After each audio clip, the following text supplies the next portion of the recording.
कोल्हापूरची अर्थवाहिनी असलेल्या गोकुळ दूध संघात गैरव्यवहार झाल्याचा खळबळजनक आरोप चंदगडचे आमदार शिवाजीराव पाटील यांनी केला।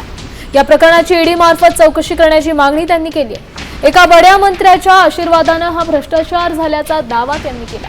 3700 नवीन संस्थांच्या संशयास्पद नोंदणीवरून त्यांनी प्रशासक नेमण्याची मागणी लावून धरली आहे। तसंच ते मुख्यमंत्र्यांचीही आता भेट घेणार आहेत। गोकुळ दूध डेअरी हा आमचा कोल्हापूर जिल्ह्यातला आणि महाराष्ट्रातला सगळ्यात मोठी संस्था। ही पवित्र संस्था टिकावी राहावी आणि ज्या शेतकऱ्यांनी कष्टातून घामातून उभे केलेले आहे त्यांना न्याय हक्क मिळावा।